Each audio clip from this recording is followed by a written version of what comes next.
Olá, pessoal! Hoje a gente vai continuar aqui com o ciclo de palestras. Vamos seguir com a gravação do nosso material para disponibilizar para o público daqui a pouco. Hoje a palestra, como eu havia comentado, é com a nossa psicóloga convidada e ela vai estar falando com a gente sobre os impactos emocionais aí dos problemas financeiros na vida das pessoas e das famílias. Você já conhece, então eu não vou me apresentar, vou chamar logo a nossa palestrante para a gente seguir em frente. Professora Paola, por favor. Boa tarde a todos. É um prazer estar aqui, ter sido convidada para estar junto com vocês sobre esse tema que é tão interessante, que envolve não somente o indivíduo, quer dizer, as finanças pessoais de cada um, mas a família, com todas as suas questões. Eu vou compartilhar com vocês a apresentação. Eu sou psicóloga clínica, tenho mestrado em psicologia clínica e da cultura pela UNB e já trabalho há mais de 30 anos.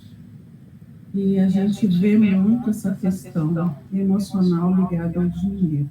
Vou compartilhar aqui com vocês a apresentação.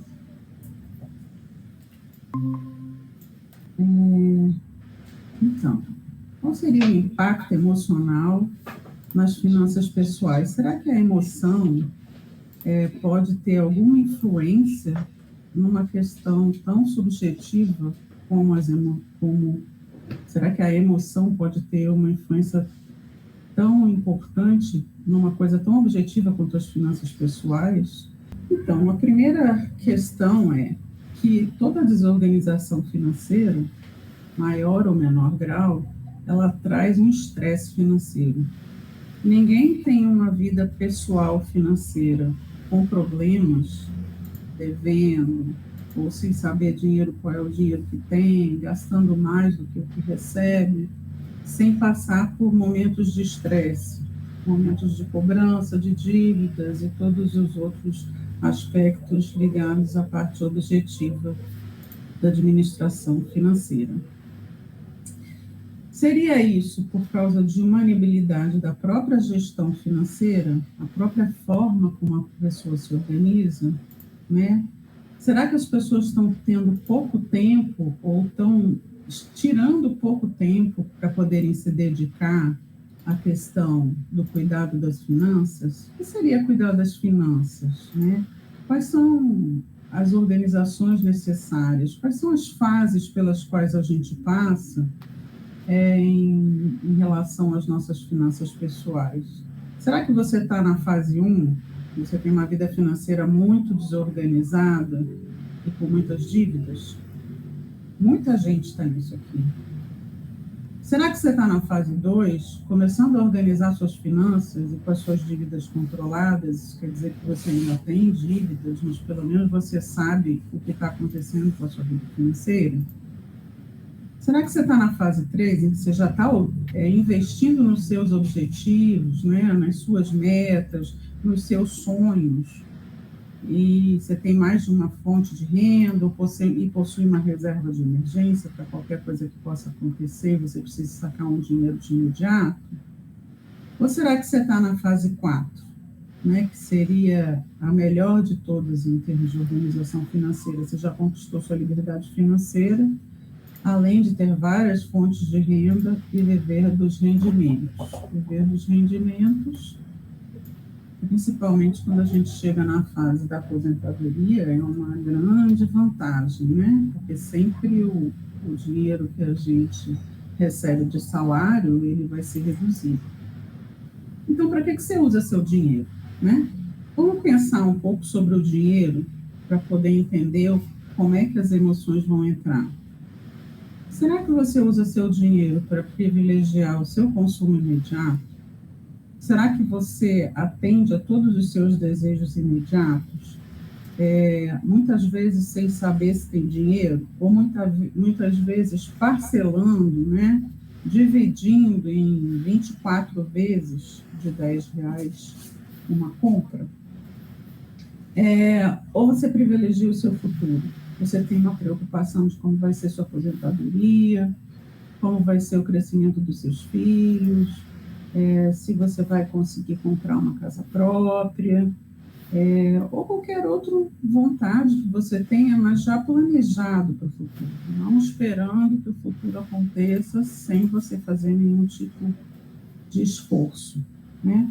Você planeja, né? Você gasta seu dinheiro só com o seu sustento? O que é o seu sustento? Você sabe? Você sabe todas as contas que você paga todo mês? Como é que é o seu investimento em saúde? Tem alguma reserva? E para sua casa? Quando você compra só porque você tem vontade? Se você quer comprar um fogão, você compra o fogão e divide em 36 vezes? Ou você espera e se organiza para saber como que é melhor em relação ao seu curto, médio e longo prazo? E o seu lazer? Como é que você faz? Você tem um planejamento? Todo mês, quanto que você pode gastar para sair, para beber, para estar com os amigos, para convidar alguém para vir na sua casa, para tomar um café e outras coisas também. Então, o mais importante é que as forças ocultas, ou seja, as forças que estão na nossa mente, que não estão claramente a informação liberada para a gente chama de forças inconscientes, ou seja, não estão conscientes.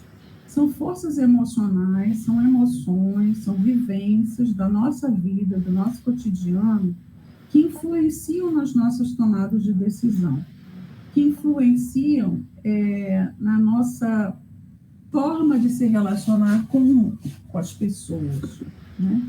Então, é a nossa história de vida, a história que nos foi passada pela nossa família de origem, mas todas as formas de emoção com que a gente foi aprendendo a lidar com as adversidades e como que a gente foi aprendendo a lidar com a vida. Ou seja, a gente lida com o dinheiro na nossa vida. Então, as mesmas emoções que nos influenciam a tomar decisões para as outras questões da nossa vida, elas também influenciam para a nossa tomada de decisão nas coisas em relação ao dinheiro, né? E essas forças dessas emoções que são mais inconscientes, elas estão sempre disponíveis, buscando atender aos nossos desejos. Elas não querem saber se elas não têm a parte racional.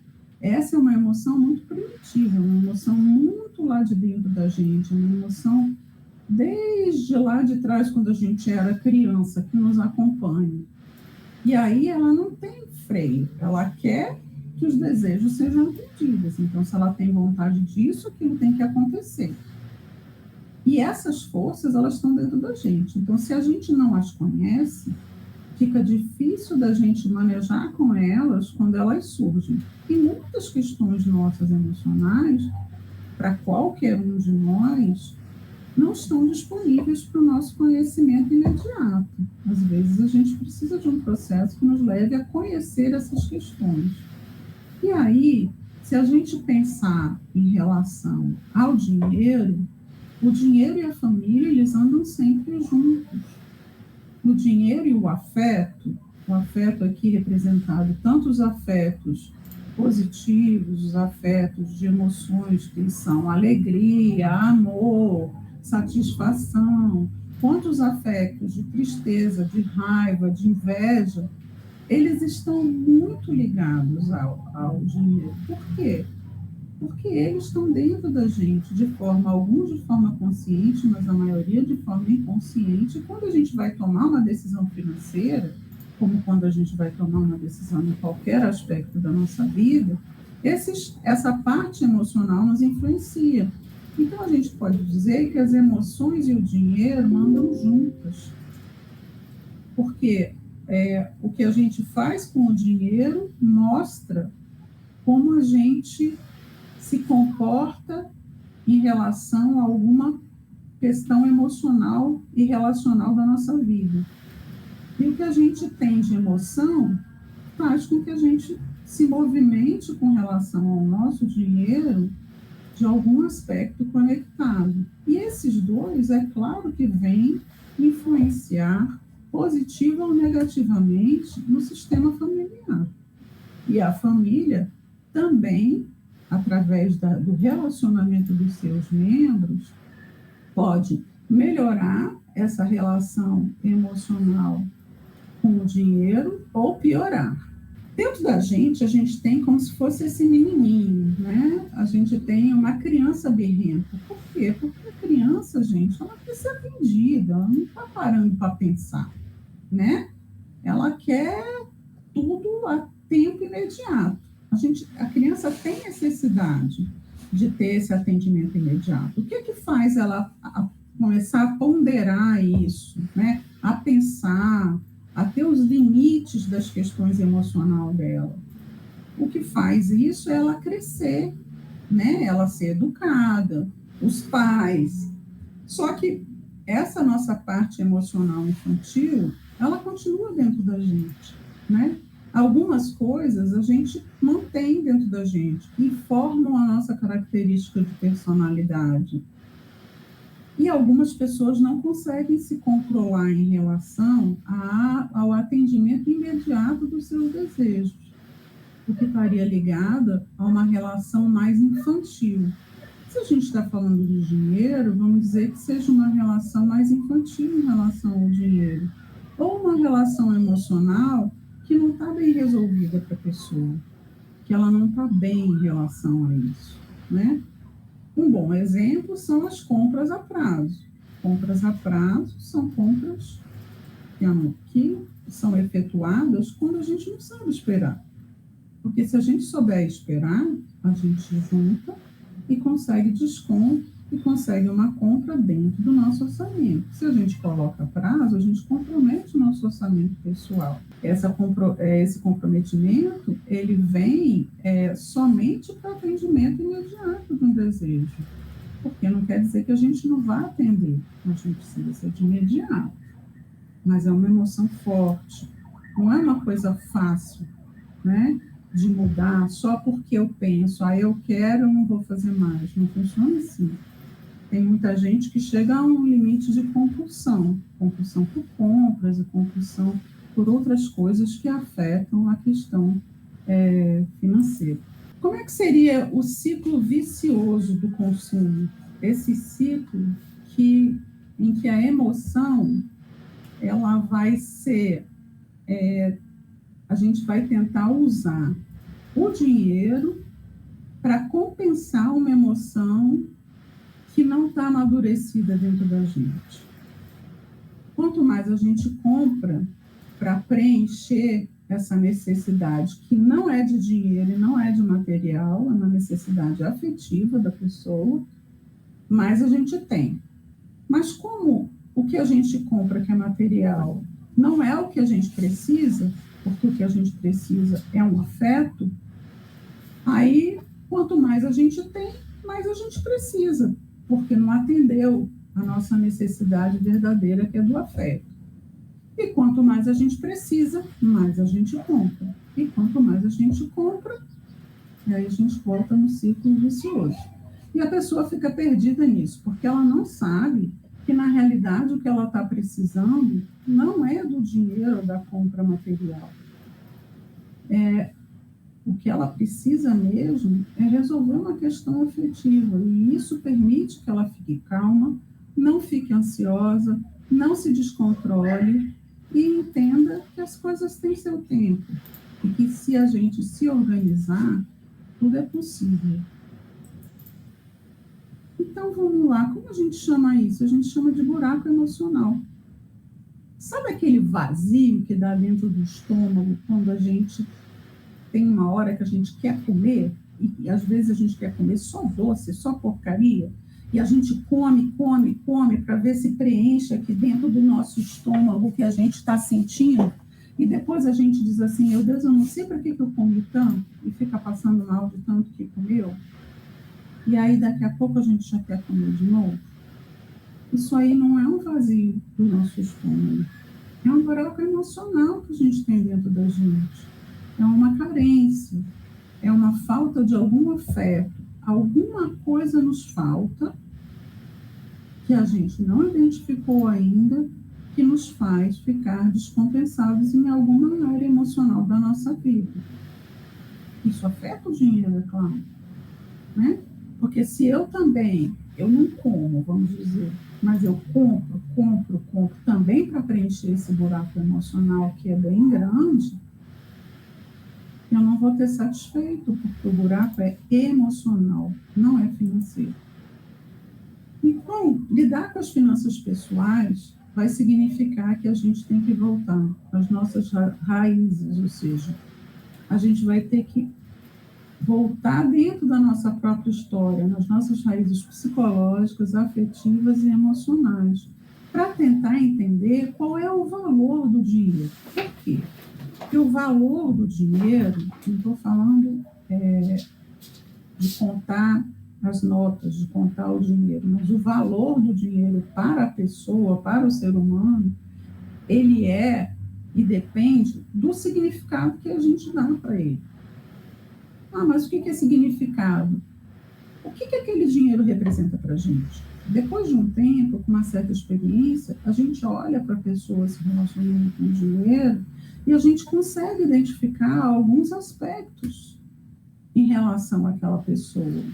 Porque a pessoa, ela maneja o dinheiro de acordo com as coisas que ela tem mais dentro dela, nas raízes, né? Ou seja, ele é um símbolo daquele afeto, o dinheiro. Então, pode ser um agradecimento, às vezes a gente usa o dinheiro para agradecer alguém de alguma coisa, a gente sente a necessidade de dar um presente, talvez fosse mais importante dar um abraço sincero, ou uma palavra sincera, né? Mas a gente precisa, muitas vezes, tem pessoas que só conseguem expressar o afeto através do dinheiro, né? Através de uma coisa material. Será que o que ele tem agregado a ele é uma carência? E a gente está lá naquele buraco emocional, né? Será que o dinheiro para ele representa poder? Às vezes a pessoa representa poder e a pessoa sabe que é poder que ela quer.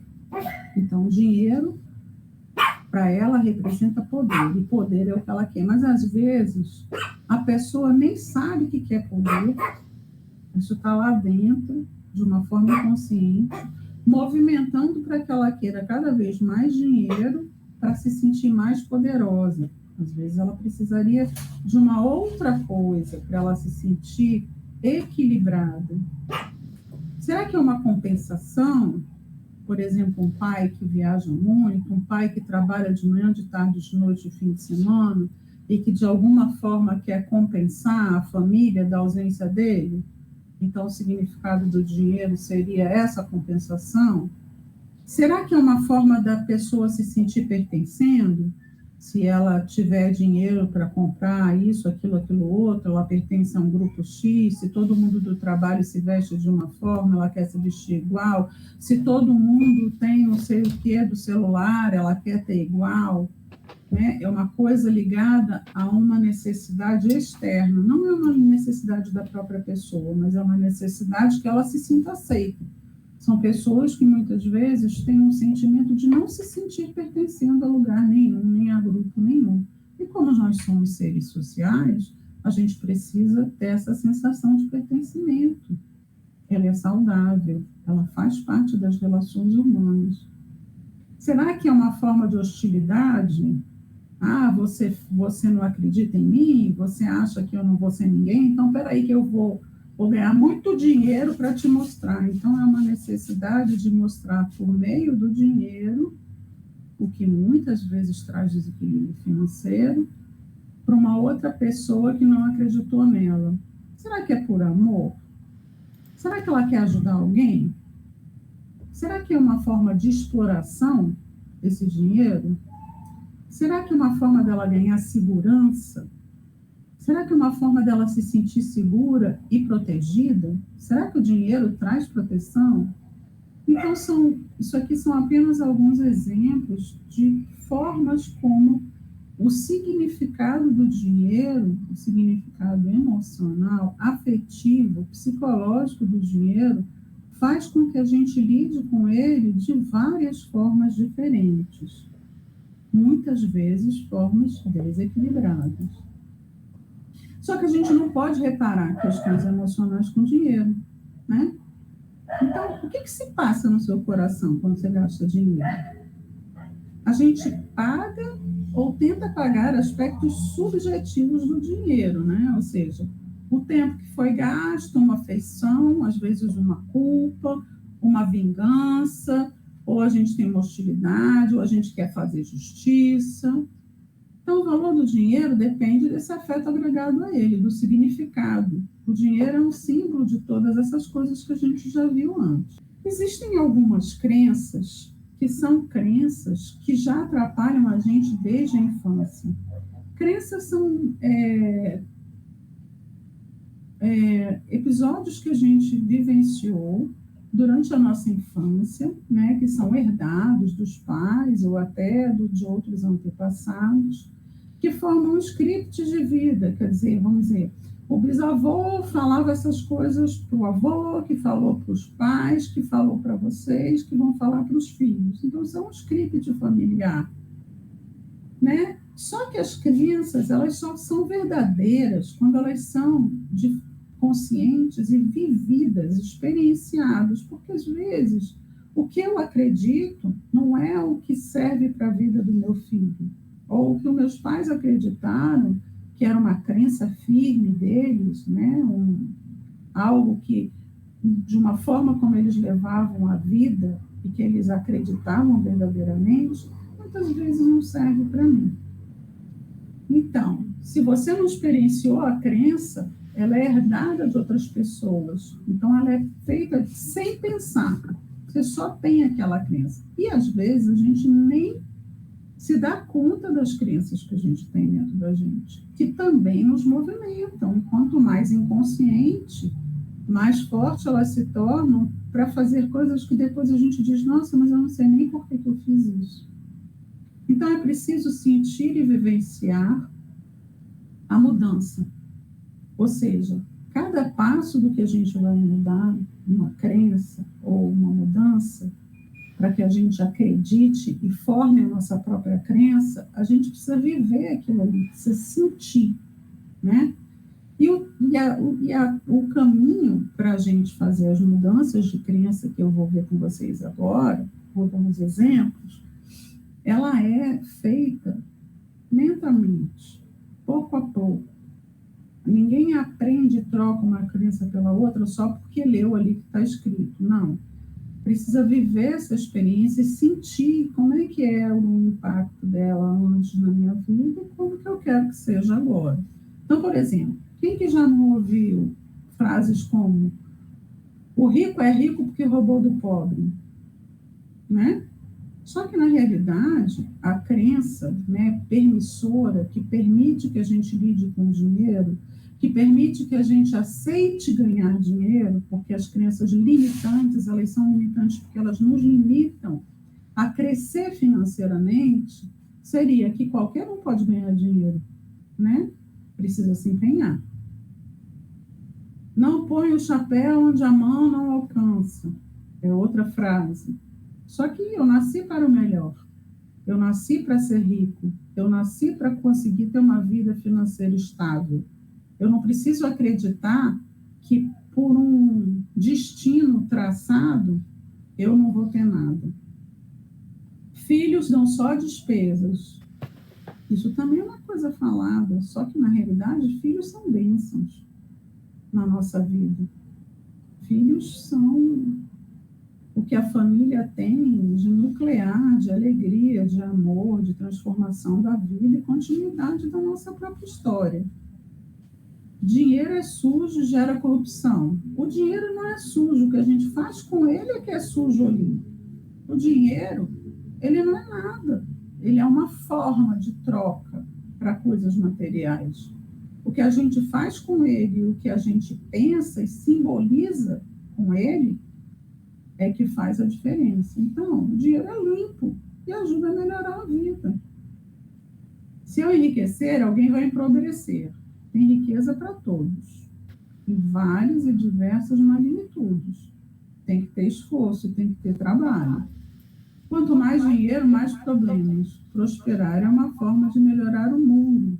Melhora a nossa vida e melhora o mundo, né? Isso o pessoal que vai tratar de finanças, né, pode explicar até melhor do que eu. Muito dinheiro atrai desgraças. O dinheiro possibilita aprendizado e crescimento. Depende do que você faz com ele. Dinheiro é difícil de ganhar. Em vez de você pensar que o seu trabalho é chato e que ele é difícil de ganhar e que você preferia não estar trabalhando, você pode encarar a sua profissão e o seu trabalho como uma forma de você obter bens e conforto e estabilidade para você e para a sua família, em vez de ficar reclamando todo dia que tem que acordar para ir trabalhar. E muitas vezes a profissão que a gente escolhe, ela pode ser divertida e rentável, desde que a gente escolha, tenha a possibilidade de escolher algo que a gente gosta. Mas mesmo quando é alguma coisa que não é muito o que a gente gostaria, em vez de a gente ficar reclamando, a gente pode simplesmente pensar que a gente está ali para nos proporcionar outras coisas. Dinheiro na mão é vendaval. Bom, dinheiro na mão só é vendaval se a gente não começa a praticar o autoconhecimento, não busca entender quais são as emoções, os significados e o afeto que a gente tem na nossa ideia do que é o dinheiro. Aí a gente acaba gastando para atender aquela criancinha que está aqui dentro, que é tudo a tempo e a hora, né? E vamos falar da família. A família é o porto seguro de todo mundo, né? Seja a família enquanto eu sou filho, meus pais, meus irmãos, meus avós, o restante da minha família. Seja a minha família quando eu formo a minha própria família, que não é mais a minha família de origem. É aonde a gente pode viver em forma de relação, relacionando com as pessoas que estão ali junto com a gente na família, para que a gente aprenda a ter o nosso crescimento pessoal e moral e espiritual através desse relacionamento. Ninguém consegue crescer emocional, psicologicamente, psiquicamente, sem estar em relação. E na família, a gente tem intimidade, a gente tem proximidade, para que dentro de um clima de companheirismo, de amor, né, paciência e outras virtudes, a gente possa crescer e os nossos familiares também crescerem, cada um segundo o que pode. Cada um tem um limite emocional, cada um tem um desenvolvimento emocional, e aí tem que haver um relacionamento em que haja compreensão desses aspectos. As trocas de afeto e companheirismo, por meio de gestos e palavras, elas podem trazer para nós muitos aspectos emocionais que nós precisamos para estar em equilíbrio. É na família que a gente poderia buscar conforto, é onde a gente pode dividir nossas dificuldades, compartilhar momentos bons e desafiadores. É na família que a gente pode buscar conselho. Então, quando existe uma troca afetiva, verdadeira, sincera, paciente, amorosa, entre os membros da família, o nosso buraco emocional, além do trabalho que a gente tem que fazer, da gente mesmo entender o que está acontecendo com a gente tem todo aquele suporte e apoio para conseguir caminhar nas dificuldades da vida. E não ficar colocando externamente a culpa do que eu não consegui administrar emocionalmente dentro de mim. Ou seja, começar a gastar dinheiro desenfreadamente, sem entender o que está me levando a fazer isso. Porque não adianta eu chegar e dizer assim, eu vou parar de fazer. Claro que tem que ter um comprometimento. Se a gente não se compromete, a gente não consegue ir. Até porque existem muitos impulsos que são inconscientes e que dão dificuldade para que a gente possa tomar concretizar aquilo que a gente quer. Mas dentro da família a gente tem um suporte para isso.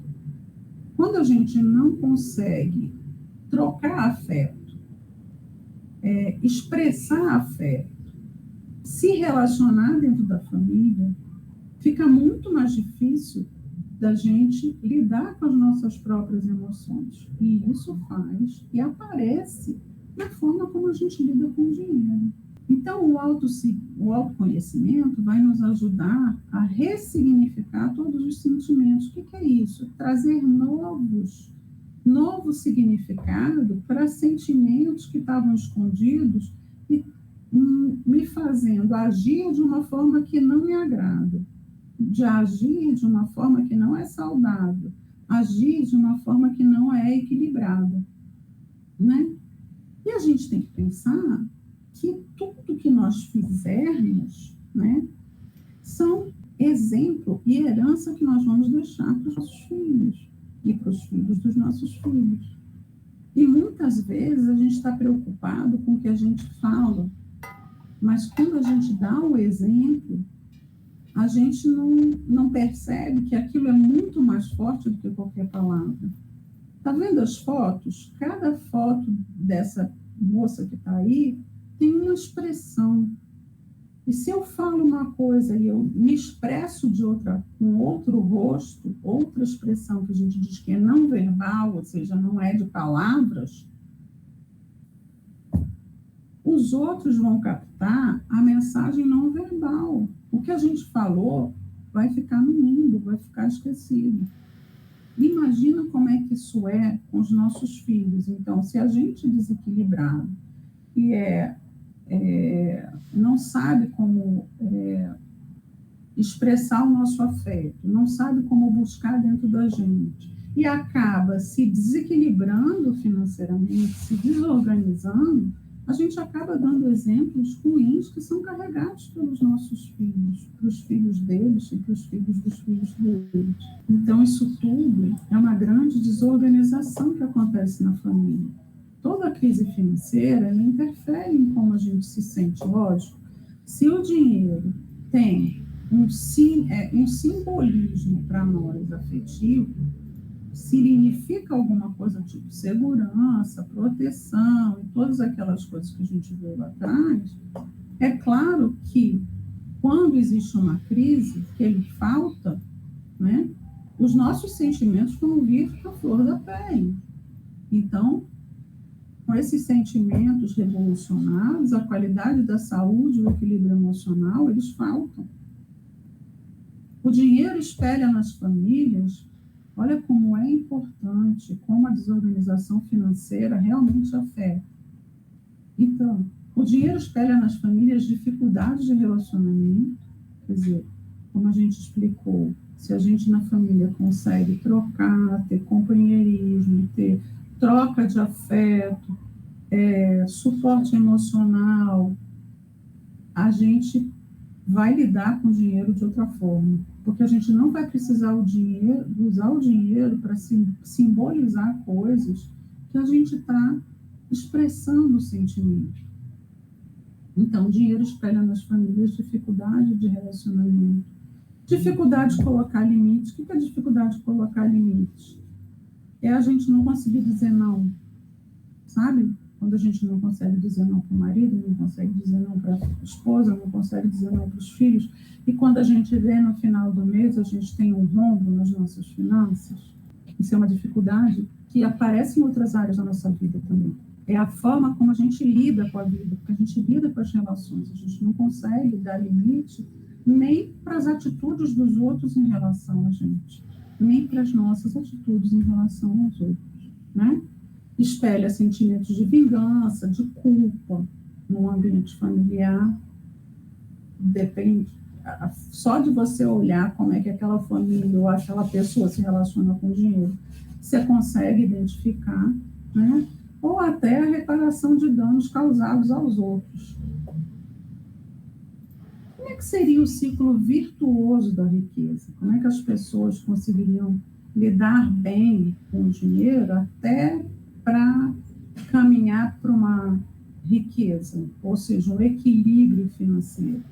Quanto mais a família se encontra e convive, mais afeto ela consegue gerar para os membros da família. E isso fortalece os seus vínculos, o vínculo de uma pessoa com a outra, de um familiar com o outro. Com isso, ela vai se sentir mais amparada, acolhida, com suporte emocional e outros suportes, protegida pela família, e vai se sentir nutrida emocionalmente, tá, gente? Sabe aquela sensação boa de ser amado? Aí mais aumenta a intimidade emocional da família, né? Isso cria uma intimidade financeira, uma liberdade de poder conversar sobre o dinheiro, né? Que vai trazer possibilidades de que ele seja integrado naquela dinâmica familiar. E se a dinâmica familiar é uma dinâmica virtuosa, então a dinâmica financeira tende a ser virtuosa também. Então, como é que a gente pode diminuir o impacto dessas emoções? Primeiro, a gente tem que olhar para a realidade e aceitar como a realidade se apresenta, que muitas vezes é muito difícil, porque muitas vezes a gente idealiza a realidade que a gente quer viver e acaba vivendo fora da realidade que a gente tem para viver no dia a dia. A gente precisa quebrar os grilhões que nos prendem ao passado, né? O que quer dizer isso? Que a gente está acorrentado a questões emocionais, a carências, a raivas, a angústias, a mágoas do passado. E isso influencia em como a gente vive hoje. Né? Mágoa dirigida a alguma coisa que alguém fez e culpa dirigida a alguma coisa que nós fizemos para alguém. Então, para isso, a gente precisa olhar para a gente com compaixão. A gente precisa ter autocompaixão. A gente precisa ter amor pela gente, paciência com a gente quando a gente erra. Paciência não é deixar de se responsabilizar pelas consequências dos nossos atos, mas é entender que nós somos humanos e que se nós erramos, nós temos que tentar não errar primeiro, mas se a gente errou, tentar aprender com aquele erro para não fazer mais e ter um parâmetro para outras ações nossas. Então, não adianta só os outros terem compaixão com a gente. Se a gente não tem compaixão, a gente vive com culpa. E a culpa nos acorrenta ao passado. E nos desequilibra emocionalmente e vai desequilibrar a gente também com relação às nossas finanças. E a gente precisa entender que a vida é feita de opostos e que a gente convive com esses opostos. O amor e a raiva, a alegria e a tristeza, o bom e o mal. E quando a gente consegue entender que nós somos isso tudo, nós temos os aspectos bons, mas nós temos os aspectos ruins, aceitar que nós temos isso, claro, trabalhando para melhorar os aspectos ruins, a gente consegue praticar o auto-perdão, a gente consegue praticar a autocompaixão. Quando a gente consegue isso, a gente também consegue praticar o perdão ao próximo. Se a gente não se perdoa, a gente não perdoa o próximo, a gente guarda a mágoa para o resto da vida, né? Agora, a gente precisa aceitar a realidade como ela é e aceitar que nós somos humanos e que, como humanos, a gente vive esses opostos. E quando a gente entende isso, integra esses conceitos, a gente consegue transformar, inclusive, as emoções que são consideradas emoções ruins no seu potencial, o seu melhor potencial que ela nos traz. Por exemplo, a raiva. A raiva, no seu aspecto melhor, ela nos traz movimento, energia, força para fazer. Só que a gente não precisa estar com raiva para isso. Às vezes a gente até se usa dessa raiva para isso. Mas a gente pode ter essa energia. Agora, se a gente não entende que um faz parte do outro, que eles andam juntos, o amor e a raiva, e que a gente precisa transformar essa raiva numa energia para a vida positiva, a gente fica com menos energia para viver. Porque sempre dentro da gente vai ter um conflito. E sempre vai ter uma culpa, e sempre vai ter uma mágoa.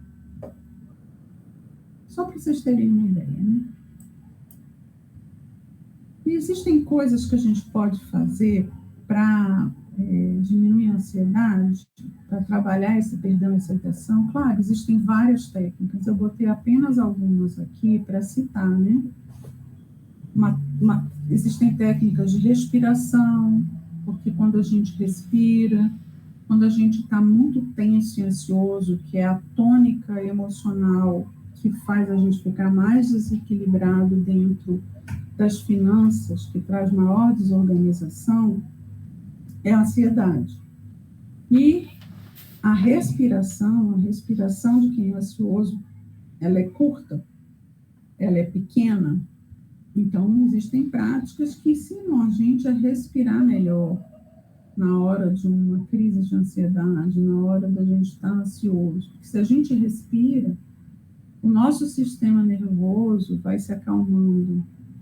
E com esse acalmar, ele vai permitindo que a gente pense. A gente não fica só na emoção. A gente junta a emoção e o coração. A gente junta o que a gente pensa com o nosso coração. A emoção com o racional. E isso faz com que a gente possa tomar atitudes equilibradas. Tem técnicas de visualização positiva, em que a gente visualiza situações. Tem as mudanças de crença que a gente falou lá atrás. Tem o reforço positivo, que é a gente vivenciar aquela situação de mudança que a gente tem medo, que a gente nunca pensou em mudar. 1, 2, 3, 10 vezes. Cada uma dessas que a gente vivencia, que tem um resultado bom, é um reforço positivo para aquilo que a gente está tentando mudar. A gente não muda de uma hora para outra, mas com reforço, a gente vai mudando os comportamentos. E tem técnicas de meditação, de oração e de várias outras que também fazem com que a gente se acalme, com que a gente trabalhe o perdão, com que a gente trabalhe a aceitação da vida como ela é.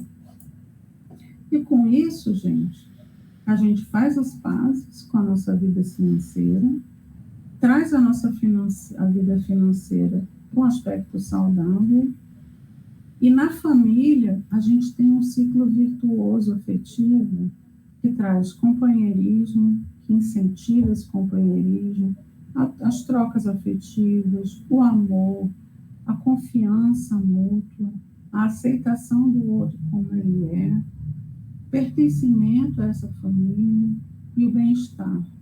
E aí uma coisa dessas retroalimenta a outra e faz com que a gente tenha afetos mais equilibrados. E isso com certeza vai trazer uma vida financeira mais saudável e não uma desorganização que pode afetar a nossa família. Muito obrigada. Eu acho que eu terminei. Estou à disposição de vocês. A professora Jaqueline vai provavelmente deixar um contato meu para vocês. Eu quero agradecer à professora e agradecer a vocês a atenção. Espero que essa aula tenha sido útil. Boa tarde, muito obrigada. Oi, pessoal. Na verdade, eu vou pedir para você, Paula, já falar aí o seu e-mail, o seu contato, né? Porque o pessoal pode estar com muita dúvida, né? Porque essa área é muito sensível, talvez as pessoas não se sintam muito à vontade para falar sobre o tema com outras pessoas vendo e tudo mais. Então, já pode falar, porque aí quem quiser já anota.